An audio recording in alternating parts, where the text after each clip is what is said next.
whatever time it is for you. This is Shelley, and I am here working on my Joy in Jail junk journal. And if you saw my introduction to this project, you already know this, but I'll just kind of repeat it real quick here. This is called Joy in Jail, and this is mindful meditations in the biblical book of Philippians. So what I am promoting here is practicing Christian mindfulness or Christ-like mindfulness, and just instilling practices in our life that allow us to stay in the present moment and allow us to really meditate on the Word of God, and which I think brings about the most peace in our life that you can have. So I have created this Joy in Jail. The theme of this has to do with Philippians. Paul writes Philippians, the author of Philippians writes from a jail cell in we think Rome, and it was in the 1st century, so a long time ago. And he has a message in that book about living your life in joy and in contentment.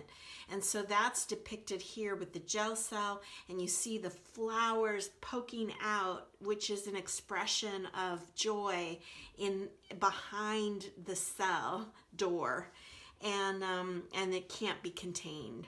So that's where we're starting here today, and I'm not very far in this process, so we're still in the introduction section of this junk journal. And I have already done the first page that kind of explains what Christian mindfulness is, and I'm just going to do it very quickly. Christian mindfulness is the practice of paying prayerful attention in the present moment to God's abundant life. So it's about staying in the moment. And certainly one of the best ways I have found to stay in the moment, this has been so helpful in my life, is creating and finding a space where I can just reflect while I'm working. And that's so what this all is for me. The junk journaling, the creating of them, and putting it all together, it puts me in this place of just being in the moment. It anchors me in, and it allows me a space to start thinking about the Lord and about Scripture, about what He says about this life that we live. And so here we are. This is where we're going to land today. This is a project that, or this page is really part of the introduction.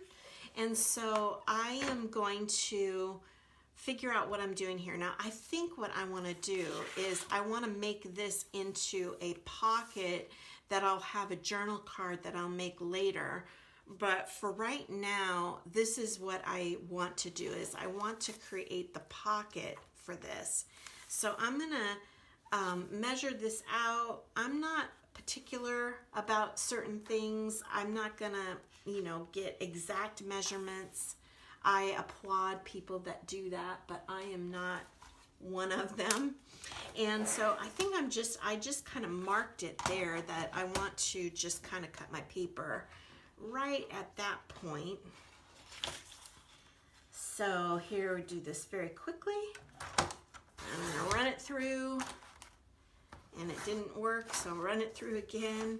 Okay, so there you have. I'm going to start with that, and I think that I'm going to bring this pocket here that I'm making, I'm going to make that pocket come to about there. I want kind of 1/4 of an inch in, and that just gives me some room. I'm going to get this in here really quick. And we're on the road, we're on the way. Okay, perfect. I like that. I like the colors. Now, because of the theme of joy, it makes me think of flowers and sweetness, happiness. So even though joy and happiness, they say, are 2 different things, I still am going with this idea that the joy, even if it's in the inside of me, it has expression. And for me, this whole thing is got to have florals. It's got to have this idea of growth and continued life that springs up. Okay, so here's my little kind of prompting thoughts here. Paul writes Philippians from a jail cell. And when you read Philippians, you're going to see that he's very upbeat in his writing. He's not acting like he's depressed or he's feeling badly about his situation. He's taking advantage of that moment in his life, and he's making a point to really challenge us and challenge the... I just dropped something. Never mind. On my little wheel table here, I just dropped. Oh well. Lost my train of thought. He is really encouraging people through his writing, and he's also walking it out in his own life, that he can have joy in the midst of the trial. And you feel that flavor. Okay, this is not working. Sometimes you gotta go with another plan, right? So let's see here. I was gonna give myself some corners on that, but you know what I think I might do? I think I might just pretend that that wasn't an accident. and take the better view of this. Okay, I'm happier with that. I'm gonna kind of do like this.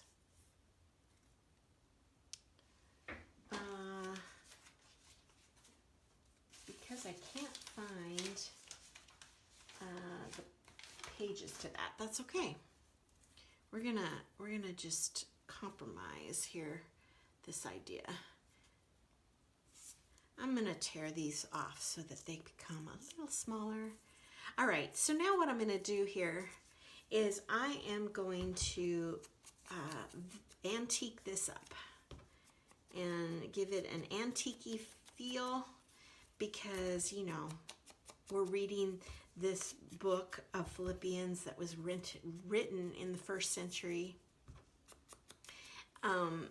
And so, why not make it look like we've just received a letter from Paul in jail, and it took a long time to get to us. So the papers have deteriorated a little bit, but the message is still good. So it says here, Paul writes Philippians from a jail cell. Wow. How many of us would not want to get up the next morning after being thrown into a dungeon? I actually had the opportunity to go to Rome, and it was just an incredible opportunity to do this. We went with a choral group that traveled through Rome, and my husband and I, and my two girls, and we took the bus ride through Italy, and we ended, there was a portion of time where we were actually in Rome and got to go in what they believe was Paul's jail cell.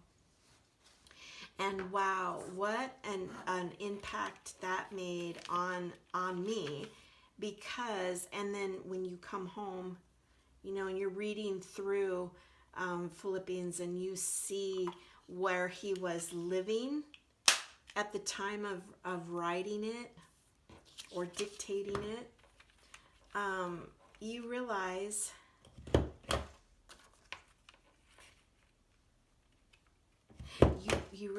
that he was inspired, and he just he lived out what he preached. I don't know if he dictated it. I got to go back and check my facts on that.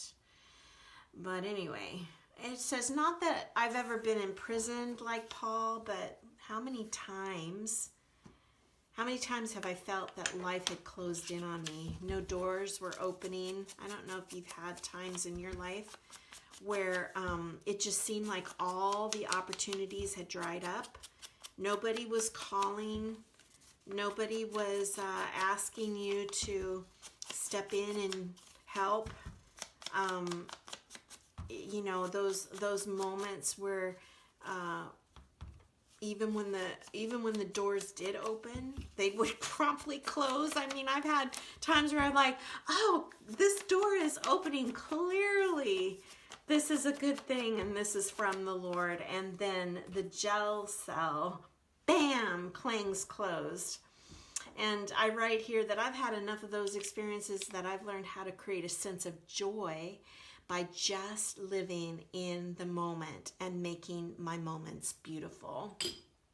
And because, you know, the temptation is to get depressed. That's the go-to temptation on so much of when life doesn't turn out the way that we would want.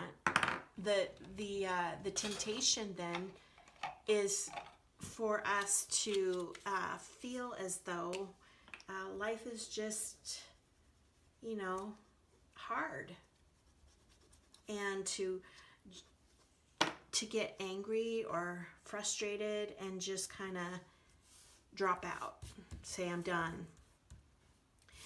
But that's not an option. It's not a good option. I guess you could say it is an option. You could do it, but it's not a good option. The best option is to take that moment, recognize that God is big enough. He has your number. He can call at any time. And he can intervene at any time.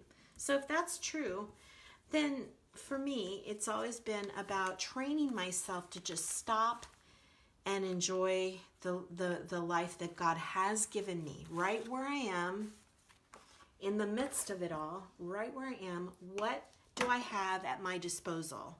What do I have right here, right now, that I feel that I can do something with? Now, I'm an empty nester. My kids are grown and have families of their own. And I don't know where you are in your life. Maybe you're not an empty nester. Maybe you're a young mother. And I remember being a young mother still feeling like I was confined. You know, I wanted to do something with my life, significant things with my life. I hadn't really thought through what that would look like or what that meant. Just, you know, it was always about doing something that's bigger than myself. But you realize very quickly that there are things, as a young mother, there are needs all around you, screaming at you, literally, with little children. If you have children, you know, those little kids, they consume a good many years of because of their need. Okay, I'm just stop here. Let me just explain. I'm going through and distressing this to make it look. I like to antique everything. And this is, I'm using walnut stain. I used vintage photo, but with some darker papers, it's better to use it with darker stain, I think, to make it really pop. Okay, so here is my pocket. And what I'm going to do is I'm going to glue this pocket. I'm going to grab some of my Fabrifix. And I'm going to do 3 sides, right? I don't want to do the top because I don't want to close it off. This is going to be my pocket. And I'm trying not to get too close to the edge because then my glue's gonna ooze out and don't want that. So we're just gonna go right in here like this. All right, so that's gonna grab, and I oozed, so let me get some towel here. All right. And that's gonna stick very promptly, and we're good. So anyway, let me just get us started and I'll finish with my little conversation. What I have done here is I have created a little pocket here. I really enjoy Paper Outpost. If you ever go over to her site, you'll see she's got some great ideas, very quick, and she has this little way of folding the paper. I'm not going to take the time to show that here, but you get the idea that you can use anything in this space, any kind of pocket, simple pocket. You could do something like this if you wanted. You could do something like this if you wanted, that opens up and has some extra envelopes. I got this idea also from Pam at the Paper Outpost. She's very fun for me to watch. She's very quick, and she's not a perfectionist, which I love. I don't need any more perfectionism in my life. I need to have, some freedom. So I have this little paper envelope here that has 4 different places, 3, and you could make a 4th one probably in there. 1, 2, 3, 4, 5. You could do, you could put all kinds of stuff. But suffice it to say, I'm going to put, I think, 3 different things. I've got this little note card that I'm going to put there, extra writing space. And I have this map of Paul's missionary journeys that I think I'm going to, I guess I can't really do that, can I? I was going to say, I feel like I need to cut that off a little. Well, maybe I will. Cut that off just a smidge. Okay, my thinking process is here just so that this side doesn't seem so out of balance with the other side, but on this side it's the same thing. Oh well. I am going to get this all inked up here. I think I will go with vintage because we're working with mostly white. What I actually want to do is I want to get this to look a little distressed.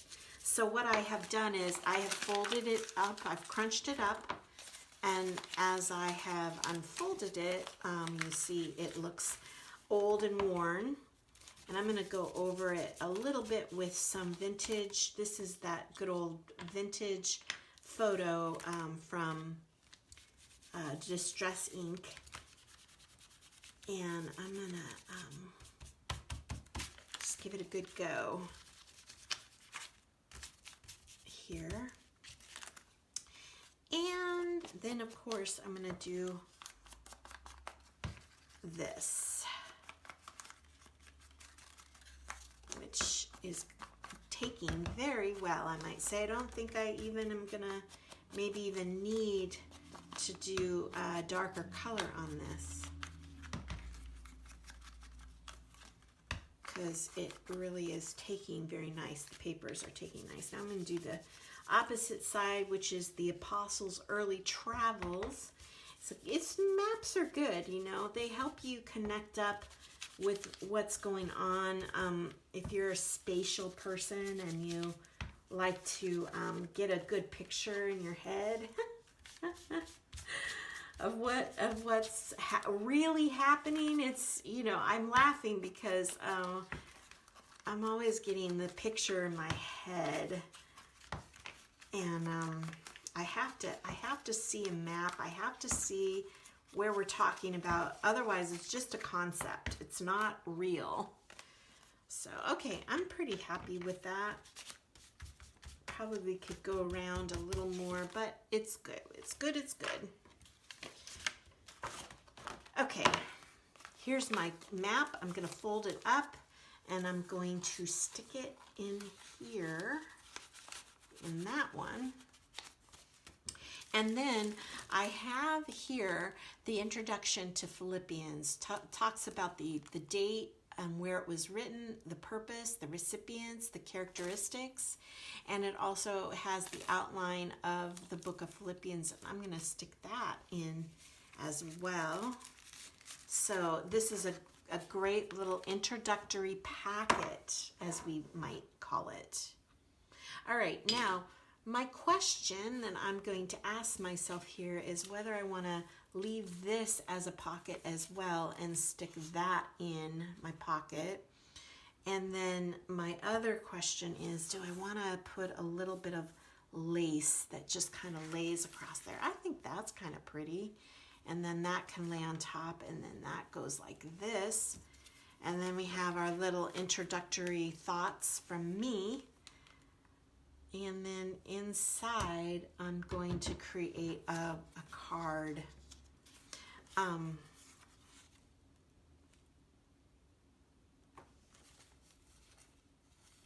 don't know, just kind of playing here, playing with some ideas. I think that's good for right now anyway, and then I can always come back and embellish. You know, actually, speaking of embellish, I think I will embellish because I love to add golds. So I've got some metallic luster, gold rush it's called, and I'm just gonna make it into just a step it up a little in its views. Anyway, so back to this idea, you know, there have been many times where I have felt like, okay, what am I supposed to do with my life? What is it that I'm to do? And there's no answers that come, and doors close, and, you know, opportunities have dried up or whatever.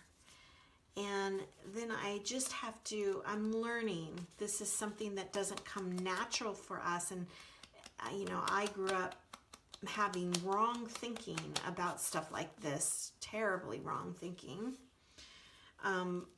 But I grew up thinking, you know, all kinds of things, but I won't go into it. But when doors close, what do you do? What do you do when you're shut into a jail cell?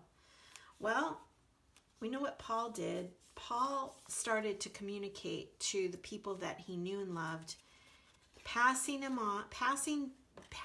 on encouragement and theology and truth to the people that he knew and loved, and to the churches.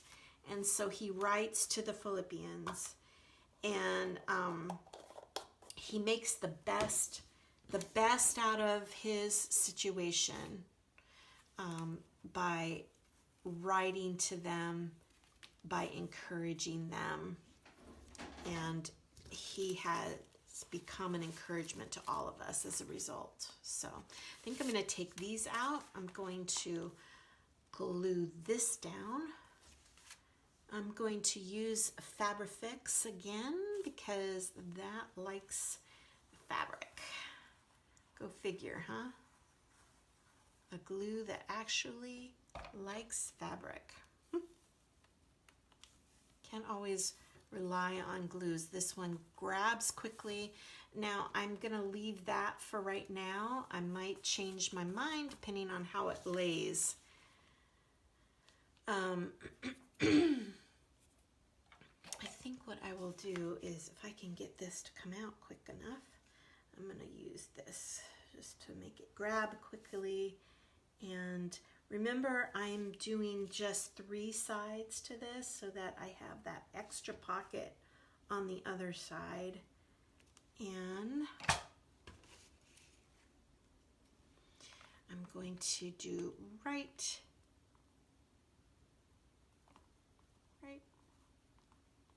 there. I'm committed. I'm just committed. So the encouragement today is, wherever you are, if you're feeling that sense of confinement,